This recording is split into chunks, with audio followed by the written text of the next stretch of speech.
Estimados hermanos, tengan todos ustedes un buen día. Vamos a comenzar con esta parte número 36 acerca del tercer Elías, que correspondería a nuestra tercera parte sobre Eliseo. Vamos a pedirle a Dios que nos acompañe con su Santo Espíritu y que nos guíe en oración para que pues podamos comprender esta clase. Vamos a orar. Señor, te damos gracias por habernos bendecido en este día. Gracias por la salud, gracias por la vida. Te pedimos que perdones nuestros pecados, que tengas misericordia de nosotros, Señor. Derrama tu Espíritu Santo sobre nosotros, ábrenos la mente, por favor, danos inteligencia y sabiduría para poder comprender la clase que vamos a hacer en este día. Todo esto te lo pedimos en el nombre de tu Hijo amado Jesús. Amén. Hermanos, vamos a comenzar ya con esta parte número 36 sobre el tercer Elías. Hemos venido ya hace un par de clases, ¿no? Hablando sobre el tema de Eliseo concretamente. En la clase anterior habíamos tratado el tema de la unidad, ¿no? El tema de la unidad. Ese concepto quería que lo tengan claro, ¿no? Tal como lo habíamos explicado en la clase anterior. Les recomiendo que vean los seminarios desde un inicio, desde el principio, ¿no? Para que puedan entender todo esto, ¿no? Porque todo esto es un seminario que debemos verlo de manera completa para poder entender el tema de manera integral, ¿ok? Entonces, vamos a entrar a esta parte ya número 36 que correspondería a la tercera parte del liceo, la cual lo he titulado Un matrimonio, un matrimonio.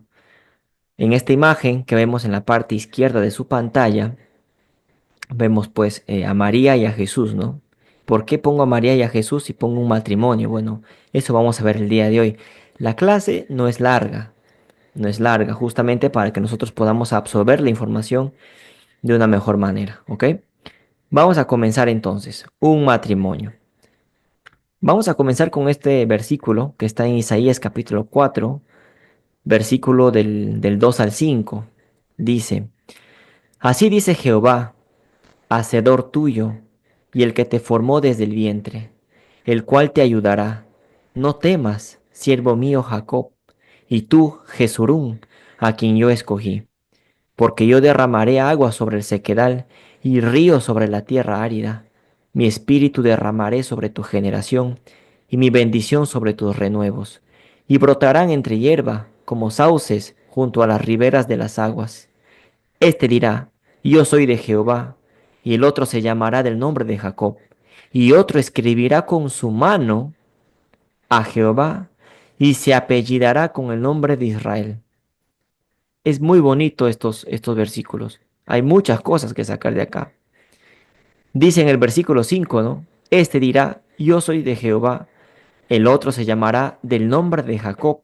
Y otro, dice, y otro, otra persona, ¿no? Y otro escribirá con su mano. ¿Qué cosa va a escribir? A Jehová y se apellidará con el nombre de Israel. Y la palabra mano, que está aquí señalado con rojo, viene del hebreo, ¿no? De la palabra yad, del hebreo yad, es yad, del H3027 de la concordancia Strong. Yad, ¿alguien sabe qué significa yad? No lo voy a poner acá por si acaso, ¿ah? Porque es una palabra que ya lo hemos venido viendo desde hace mucho tiempo. El significado de la palabra yad. ¿Alguien sabe qué significa la palabra yad?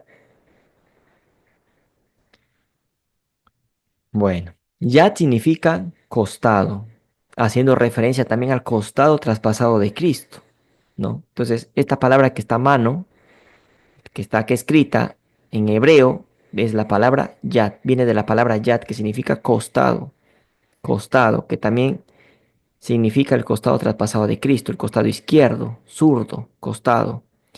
Interesante, ¿no? Haciendo referencia, dice que ese otro escribirá con su mano, haciendo referencia que el que escribe es como hace referencia también al costado traspasado de Cristo, ¿no? Y luego nos dice, ¿qué es lo que escribe? Dice a Jehová y se apellidará con el nombre de Israel. Esto es lo que escribe, a Jehová y se apellidará con el nombre de Israel. A ver, ¿alguien recuerda cuál es el nombre o cuál es el significado del nombre de Israel? Esto lo hemos visto, hermanos. Fueron uno de los últimos temas cuando hablamos concretamente sobre el tercer Elías. Hablamos sobre qué significa el nombre de Israel. Sabemos que Jacob tiene una batalla, ¿no? Pelea con alguien, con Jesús, con el ángel de Jehová. Y dice, El en, que lucha con Dios, si no me equivoco, el que prevalece, algo así. va por ahí, va por ahí. Jacob tiene una lucha con Jesús, ¿no? Tiene una lucha con Dios. Sabemos que pues Jesús le hace una lesión en el muslo, si no me equivoco, a Jacob. Pero a partir de ahí, ¿qué le dice Dios a Jacob? Tu nombre será Israel, porque has luchado con Dios y has... Vencido, es el vencedor, hermano, el Ahí que ha vencido. está, ahí está. Eso es mi querida Blanca, eso es lo que yo quiero, participación. Porque si participan, me da a entender de que han estado me da a entender, ¿no? De que han estado comprendiendo las clases anteriores, ¿no? Recuerda, estos son temas que debemos recordar. Entonces, dice que alguien, como apellido, llevará el nombre de Israel. O sea que el significado del nombre de Israel, alguien lo llevará como apellido. ¿Quién lo lleva como apellido el nombre de Israel? ¿Conocemos a alguien que se apellida con el nombre de Israel? No que se llama, sino que se apellida con el nombre de Israel. Bueno, Sí, hermano. Sí, hermano. ok, interesante, ¿no? Bueno, se llama con el nombre de Israel también, pues obviamente, ¿no? Entonces se apellida con el nombre de Israel. Hemos dicho, ¿no? Vicente es un nombre propio de origen latino, Vicentius, relativo a la palabra vincens, que significa el vencedor. ¿Qué le dijo este Dios a Jacob? Desde hoy te llamarás Israel porque has luchado con Dios y has vencido, el vencedor. ¿No? El santo de Israel, el santo que vence, el santo vencedor, el San Vicente. Esto es una clase que ya lo hicimos anteriormente. Entonces, alguien dice, ¿no? Se va a apellidar con el nombre de Israel.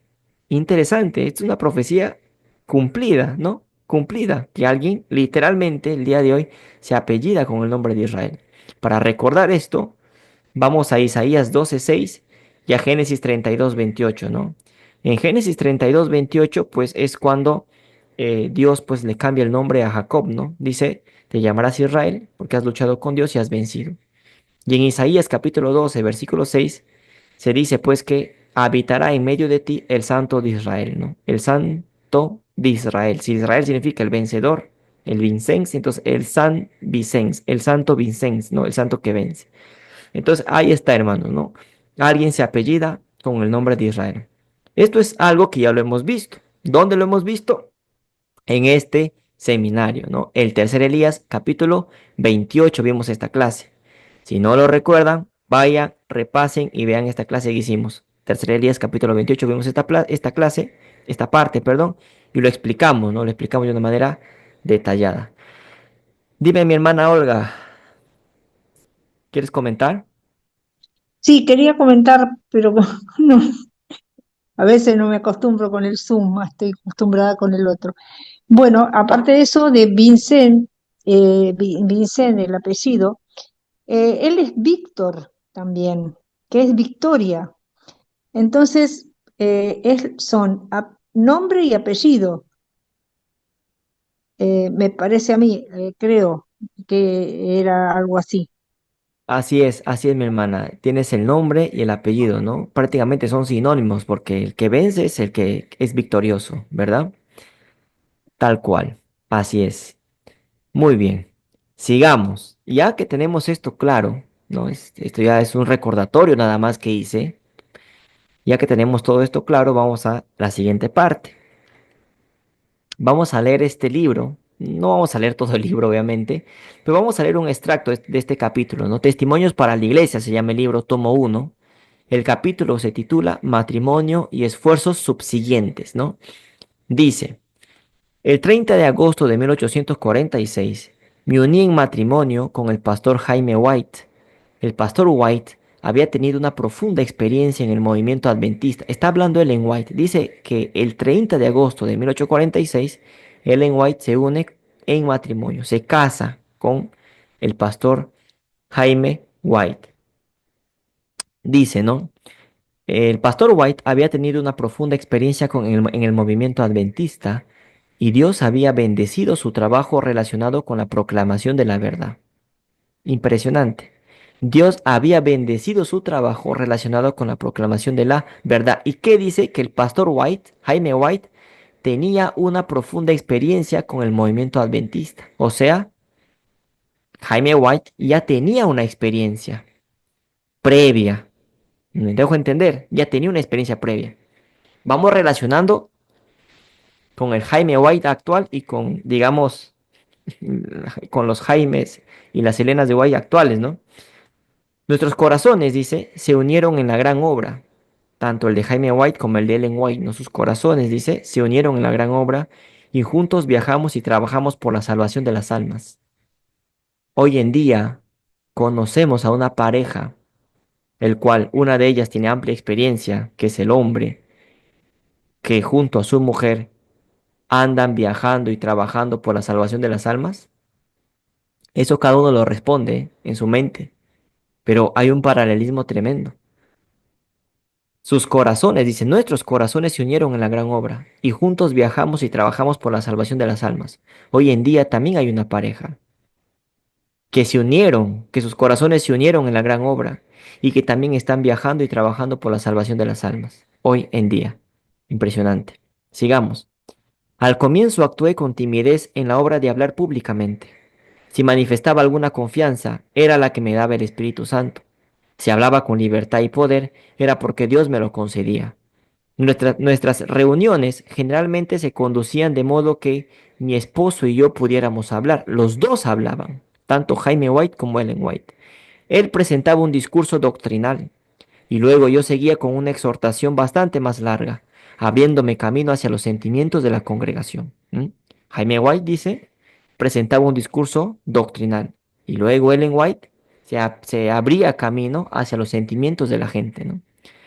De modo, dice Ellen White, que mi esposo sembraba, yo regaba la semilla de la verdad y Dios producía el fruto. Esta cita es impresionante.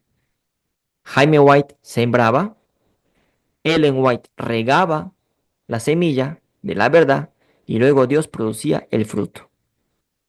A ver, cuando uno siembra una planta, ¿con qué se lo riega?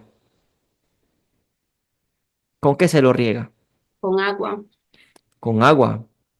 Y el agua, en la palabra de Dios, esa tiene relación con lluvia, porque la lluvia también riega las plantas, ¿verdad? Entonces, ¿a qué se nos está haciendo alusión acá? Ese regar la semilla. ¿Qué significa regar la semilla? Cuando venga también la lluvia tardía que ya está cayendo en nuestros días, ¿eh? Pero obviamente que va a venir con más fuerza cuando ya pues venga la ley dominical, la lluvia tardía va a caer con más fuerza, pero ya hoy en día está cayendo la lluvia tardía, si no, ¿por qué tenemos toda esta luz? ¿Mm? Interesante. Entonces, cuando Ellen White dice que regaba la semilla de la verdad, también hace referencia a esa lluvia tardía, a esa promesa que Dios ha dado a su pueblo, ¿no? Y Dios producía el fruto. Es necesario que venga la lluvia para que se produzca el fruto también.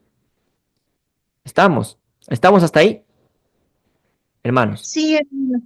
Muy bien. Entonces, mi esposo sembraba, entonces mientras Jaime White sembraba, Ellen White regaba. Pregunto, ¿Jaime White y Ellen White eran marido y mujer? ¿Sí o no? ¿Sí o no? Sí, Muy bien. Eran marido y mujer. ¿Qué dice la palabra de Dios con respecto al marido y a la mujer? Cuando se unen en matrimonio, cuando son marido y mujer, se dicen que son una sola carne. carne. Es una unidad, ¿ok? Es una unidad. Por eso yo les digo, hermanos, no se salten las clases, los seminarios. Mírenlo en orden, porque para entender este era necesario entender el seminario anterior, donde hablamos sobre el tema de la unidad. Todo tiene un porqué. Esto es como la matemática. Todo tiene un proceso.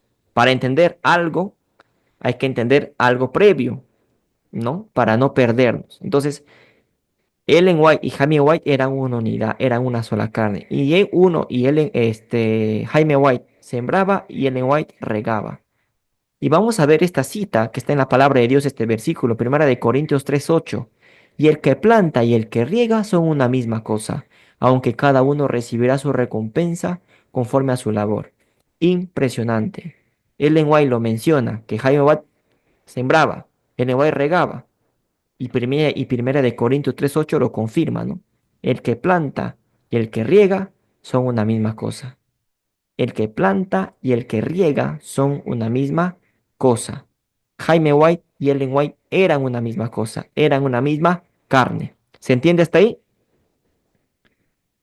Sí, hermano. Muy bien. Entonces, la clase anterior también vimos acerca del tema de la unidad. ¿Por qué estamos haciendo énfasis en el tema de la unidad? ¿Por qué estamos haciendo énfasis también estamos haciendo énfasis en el tema del matrimonio? Para poder explicar el tema de Eliseo, para poder explicar por qué Eliseo no puede ser un hombre, por qué sí o sí tiene que ser una mujer. Son una misma cosa. A la clase anterior habíamos comentado que tanto eh, el tercer Elías, en la fase individuo y en la fase pueblo, sabemos que esa fase pueblo también va a conformar este grupo de los 144.000. ¿Los 144.000 van a ser el tercer Elías? ¿Sí o no? Sí, hermano. Muy bien, eso lo explicamos en la clase anterior. Los 144.000 van a ser el tercer Elías. Ahora, los 144.000 van a ser Eliseo, ¿sí o no? Sí, Sí, hermano. hermano. Claro, es que los 144.000 son el tercer Elías en la fase de grupo, pero también es Eliseo, porque también es la iglesia. Eliseo viene después de Elías. Los 144.000 continúan, mientras que el individuo del tercer Elías se va. Entonces, tengamos en cuenta eso. Por favor. Entonces, el que planta y el que riega son una misma cosa. Marido y mujer, una misma cosa. Ellen White y su marido, James White, una misma cosa, una misma carne. Sigamos, sigamos. Jeremías 31, 21 y 22. Y con esto vamos terminando la clase. Dice, establécete señales, ponte majanos altos, nota atentamente la calzada. Vuélvete por el camino por donde fuiste, Virgen de Israel. Vuelve a estas tus ciudades. ¿Hasta cuándo andarás errante, oh hija contumaz? Porque Jehová creará una cosa nueva sobre la tierra. Dice, Jehová va a crear una cosa nueva sobre la tierra. ¿Qué es esa cosa nueva que creará sobre la tierra? La mujer rodeará al varón. En otras versiones bíblicas dice, una mujer cortejará a un hombre. Es lo mismo. En otras versiones dice así. Entonces, ¿qué cosa va a crear Jehová? ¿Qué cosa nueva va a crear Jehová sobre la tierra? Esto, la mujer rodeará al varón. ¿Y qué significa que la mujer rodeará al varón? ¿Qué es esto? La mujer rodeará al varón. ¿Qué significa? Vamos a leer este libro que se llama Cartas y Manuscritos, ¿no? Que está en inglés, volumen 10 de 1895. Dice lo siguiente. Todo el capítulo contiene lecciones sumamente instructivas respecto a la transformación de nuestro carácter a semejanza de Cristo, del de Cristo, dice. Toda la estructura del carácter humano debe ser reconstruida. Debemos ser creados de nuevo en Cristo Jesús. La Escritura dice, el Señor ha creado algo nuevo en la tierra. ¿Ah? Interesante. Ellen White comenta este versículo. El Señor ha creado algo nuevo en la tierra. Y Ellen White dice, ¿qué era esto? O sea, ¿qué es ese algo nuevo que creó en la tierra? Dice, el hombre perdido debía ser recuperado, el pecado debía ser perdonado, el pecador debía ser salvo, su carácter transformado, para convertirse en un colaborador de Dios. Los tesoros de sabiduría que durante siglos habían estado escondidos en Cristo debían ser revelados. Todo el cielo debía ser abierto para proveer al hombre caído con toda bendición espiritual, para que pudiera perfeccionar un carácter a semejanza divina. Aquí está, aquí, en estas palabras que están coloreadas viene la respuesta, ¿no? El tabernáculo de Dios estaba con los hombres. Ese es Jesús. Jesús dice, me has preparado un cuerpo. Hebreos 10:5. La humanidad habitada por la deidad. La revelación de Dios en la naturaleza humana. Este fue el don de Dios a nuestro mundo. Debemos contemplar a Dios encarnado, a Dios en nuestra naturaleza probada y tentada. Oh, que el hombre sepa que en Cristo reside toda la perfección. Esto es esta cosa nueva que Jehová crea. Esto significa la mujer rodeará al varón. ¿Qué cosa? La revelación de Dios en la naturaleza humana. Jesús, Dios hecho humano.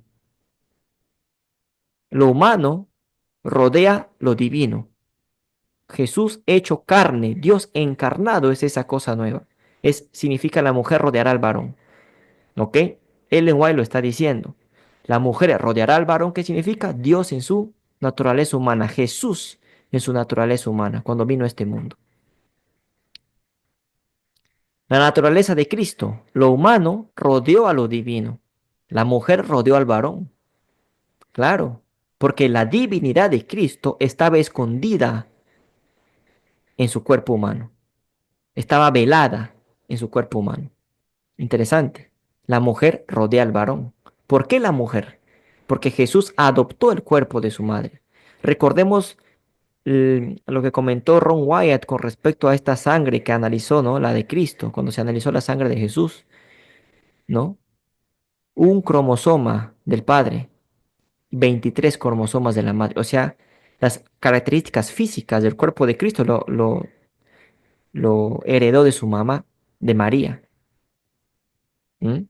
Y tiene el gen Y, ¿no? El gen Y de el Padre, ¿no? Que es el Espíritu Santo. Cuando pues cubre a María, pone ese gen Y, ¿no? Pero los 23 cromosomas lo absorbió de su mamá. Lo humano rodeó a lo divino. Una mujer, que es María, concretamente la humanidad, cortejará a un hombre. ¿Quién es este hombre? Cristo, divinidad. O sea, lo humano rodea lo divino. Es decir, Cristo cuando estuvo en este mundo no mostró su divinidad. No, no vino como va a venir en su segunda venida. Quizás podríamos decir, ¿no? Que el único momento cuando Jesús muestra su divinidad fue en la transfiguración, cuando se le presenta a Pedro, a Santiago y a Juan, ¿no? Cuando Cristo muestra su divinidad en la transfiguración. Bueno, fue un momento específico, pero no es que andaba por ahí caminando mostrando su divinidad a todo el mundo. Su divinidad estaba velada por su cuerpo humano. Su cuerpo humano era como un velo que rodeaba su divinidad. Su divinidad estaba escondido en su cuerpo, en su humanidad, es lo que quiero decir. Entonces la humanidad y la divinidad se hicieron una en Cristo, se fusionaron. ¿Es así o no es así, hermanos? Cristo era humano, pero también era divino. La humanidad que lo adquirió de su mamá y la divinidad, obviamente porque es Dios, se hicieron uno en Jesús. ¿Estamos? ¿Se entiende? Sí, Sí, hermano. hermano, sí se Muy entiende. bien. Sí, sí, Entonces, hermano. muy bien, muy bien. Entonces Jesús era una unidad. Jesús mismo era un matrimonio, porque unió lo humano con lo divino. Se unió la mujer con el varón. ¿Qué pasa cuando uno se une con una mujer? Cuando consuman el matrimonio y hay esa relación sexual, ¿no? Entre la mujer, la esposa y el esposo. Hay una unidad. Jesús mismo era una unidad porque su divinidad estaba unida a la humanidad que adquirió de quién, de su mamá. Luego dice, por eso dice que la mujer cortejará al hombre, es decir, la mujer lo busca para estar unido a él. Cortejar también significa eso, ¿no? Buscar para estar unido a él. En ese sentido, Cristo mismo en su encarnación es el matrimonio. ¿Por qué es el matrimonio Jesús en su encarnación? Jesús cuando vino a este mundo, en sí mismo, en la persona de Cristo, está el matrimonio. ¿Por qué? Porque unes lo divino con lo humano. Lo humano, ¿de dónde lo adquirió? De una mujer, de su madre. Y la divinidad, obviamente, Él es Dios. Ese gen Y del Padre, ¿no? Entonces Jesús, en su encarnación, es el matrimonio. Porque une los dos conceptos. La humanidad y la divinidad. La divinidad, ¿no? Que es Cristo, que es Dios, ¿no? Proviene, digamos, ese gen Y que vino del Padre, ¿no? Y la humanidad, pues, vendría a ser ese cuerpo que recibió de su madre, ¿no? De dos se hacen uno, claro. Como hombre y mujer se hacen uno. Es una sola carne. La naturaleza de Cristo es un enlace matrimonial entre lo humano y lo divino. Eso es impresionante. La naturaleza de Cristo es un enlace matrimonial entre lo humano y lo divino. Es una unión. Jesús mismo es el matrimonio. Las dos instituciones que se crearon, digamos, ¿no? En los días de la creación, que fue el sábado y también el matrimonio, ¿no? Son las dos instituciones que se creó también. El sábado y el matrimonio. Sábado, cuarto mandamiento, Y el séptimo mandamiento también es un mandamiento que hace relación al matrimonio, ¿no? Entonces, están unidos el 4 y el 7. La naturaleza de Cristo es un enlace, ¿no? Matrimonial entre lo humano y lo divino. O sea, Jesús mismo era un matrimonio en sí. Dos en uno. Quedémonos con esto, dos en uno. Ellen White y James White, dos en uno. Es decir, esposo, esposa, pero los dos son una sola carne. Cristo, una sola carne, dos en uno. Un matrimonio es dos en uno. Esposo, esposa, una sola carne. ¿Vale? ¿Se entendió hasta aquí? Para ya terminar. Sí, Sí, hermano. hermano. Muy bien. Esta es, esta es la última diapositiva, dice. Cantares capítulo 8 versículo 10. Dice la tsunamita. Ya hablamos sobre la tsunamita también en la clase anterior, las clases anteriores. Yo soy muro y mis pechos como torres, desde que fui en sus ojos como la que haya paz. Justamente acá vemos una imagen de una mujer, ¿no? Embarazada, donde tiene a un bebé dentro de su vientre. Vemos que el vientre rodea al bebé. El vientre viene a ser como un muro que rodea al bebé. Hemos hablado del muro en hace dos clases, ¿no? Hemos hablado acerca del muro. El muro rodea al bebé, el vientre rodea al bebé, el vientre rodea al bebé. La humanidad rodea a la divinidad. La humanidad rodea a la divinidad. Lo humano rodea al divino, a lo divino, ¿no? La mujer rodea al varón. ¿Ves? ¿Se entiende, no? Tenemos un muro, es el muro, digamos, de Jerusalén. Podemos ver ahí el templo, ¿no?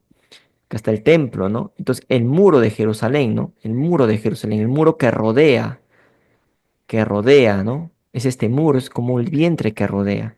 Yo soy muro, dice la tsunamita. Habíamos comentado que este muro también vendrían a ser los 144.000. Interesante, ¿no? Que los 144.000 también tienen que llegar a ser como Jesús. Tenemos acá una imagen, ¿no? Siempre, normalmente se suelen poner las imágenes de Jesús en la cruz, ¿no? Pero decidí, pues sabemos que a Jesús no lo hemos visto, pero simbólicamente, ¿no? Para hacernos una idea, pues tenemos aquí a, digamos, Jesús, ¿no? Carpintero, trabajando la madera con sus brazos, ¿no? Con su cuerpo que adquirió de su madre. El cuerpo, su humanidad, lo adquirió de su mamá. Entonces, tenemos aquí unas notas. Primero, María le dio el cuerpo humano a Jesús. María, literalmente, le dio el cuerpo humano a Jesús. María representa a la iglesia, que es el cuerpo de Cristo. O sea, esto es impresionante porque tiene su aplicación tanto literal como también simbólica. María le dio el cuerpo humano a Jesús, sí, literalmente, sí, 23 cromosomas, ¿no? Pero también María representa a la iglesia, que viene a ser el cuerpo de Cristo. ¿Acaso no decimos que la iglesia es el cuerpo de Cristo? Claro que sí. Y el cuerpo de Cristo, literalmente, ¿de quién lo adquirió? De María, ¿no? Entonces, tiene esa aplicación literal y esa aplicación simbólica. ¿Mm? Juan 19:26 dice, cuando vio Jesús a su madre y al discípulo a quien él amaba, que era el apóstol Juan, que estaba presente, dijo a su madre, mujer, he ahí a tu hijo. Juan representa a los 144.000. ¿Por qué? Porque sabemos que Juan fue el único apóstol que murió sin ser asesinado, murió, digamos, de causas naturales. Los demás fueron mártires.